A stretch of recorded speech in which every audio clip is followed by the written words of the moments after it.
کہ مولانا اور بلاول بھٹو کا آئینی ترمیم پر اتفاق ہو گیا ہے۔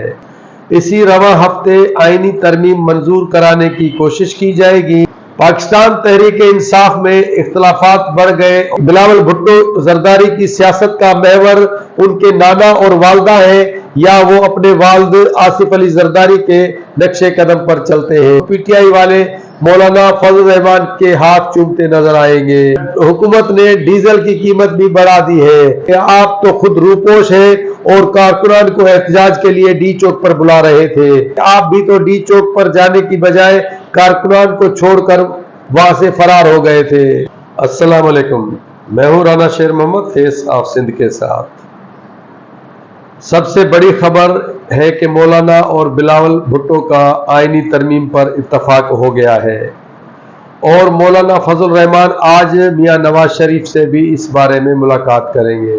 اسی رواں ہفتے آئینی ترمیم منظور کرانے کی کوشش کی جائے گی۔ پاکستان تحریک انصاف میں اختلافات بڑھ گئے اور منظر پر آنے لگے۔ عمران خان کی صحت کی رپورٹ منظر پر آ گئی ہے اور اس رپورٹ میں کیا ہے اس پر بھی آج کے اس ویلاگ میں بات کریں گے۔ دوستو، جس نے میرا یہ چینل سبسکرائب نہیں کیا برائے کرم اس کو سبسکرائب کر لیں اور بیل آئیکن کا بٹن بھی دبا دیں تاکہ اپڈیٹ آپ تک پہنچتی رہے۔ گزشتہ روز میرپور خاص میں جے یو آئی کا ایک بہت بڑا جلسہ تھا۔ اس جلسے کے بعد مولانا فضل الرحمان کراچی پہنچے اور کراچی کے بلاول ہاؤس میں بلاول بھٹو زرداری سے ان کی ملاقات ہوئی اور اس ملاقات میں پیپلز پارٹی کے دیگر زعما بھی شامل تھے جبکہ جے یو آئی کے دیگر رہنما بھی مولانا فضل الرحمان کے ساتھ تھے۔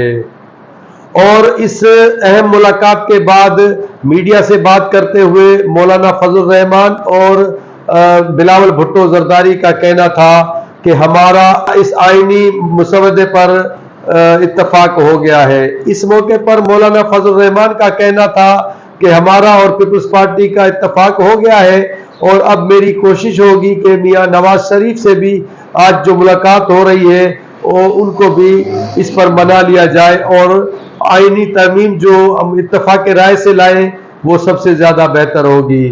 مولانا فضل الرحمان کا تو یہ بھی کہنا ہے کہ پی ٹی آئی کے لوگوں سے بھی میری بات ہو رہی ہے اور ان سے بھی ملاقات ہوگی اور ایک متفقہ آئینی ترمیم پورے ایوان سے لائی جائے گی اور جس میں دیگر اپوزیشن کی جماعتوں سے بھی بات کی جائے گی اور اس بات کی تصدیق بلاول بھٹو زرداری نے اپنے لفظوں میں بھی کی۔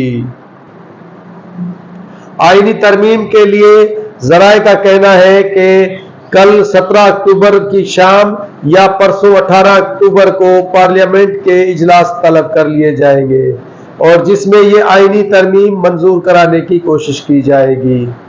آئینی ترمیم منظور کرانے کی تیاری مکمل کر لی گئی ہے اور پلان اے بھی تیار ہے اور اس کے بعد اگر مولانا فضل الرحمان نہیں مانتے تو پلان بی بھی تیار کر لیا گیا ہے۔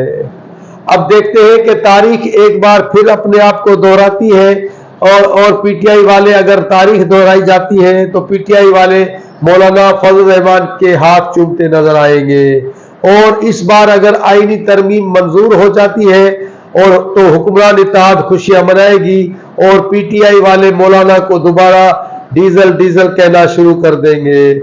اور آج 16 اکتوبر کی صبح حکومت نے ڈیزل کی قیمت بھی بڑھا دی ہے اور پیٹرول کی قیمت وہی برقرار رکھی ہے جو 15 دن پہلے مقرر کی گئی تھی۔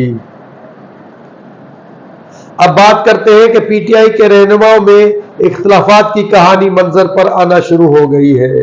میڈیا پر رپورٹ ہوا ہے کہ حماد اظہر اور علی امین گنڈاپور کی آپس میں جب سیاسی کمیٹی کا اجلاس جاری تھا تو شدید جملوں کا تبادلہ ہوا اور سخت تلق کلامی بھی ہوئی تو مرکزی قیادت نے ان کو خاموش کرایا۔ اس بارے میں معلوم ہوا ہے کہ علی امین گنڈاپور نے حماد اظہر کو مخاطب ہوتے ہوئے کہا کہ آپ تو خود روپوش ہیں اور کارکنان کو احتجاج کے لیے ڈی چوک پر بلا رہے تھے، جس پر حماد اظہر نے جواب دیا کہ آپ بھی تو ڈی چوک پر جانے کی بجائے کارکنان کو چھوڑ کر وہاں سے فرار ہو گئے تھے۔ اب بات کرتے ہیں کہ عمران خان کی صحت کے بارے میں کہ پی ٹی آئی نے جو 15 اکتوبر کو احتجاج کی کال دی تھی تو ان کا یہی کہنا تھا کہ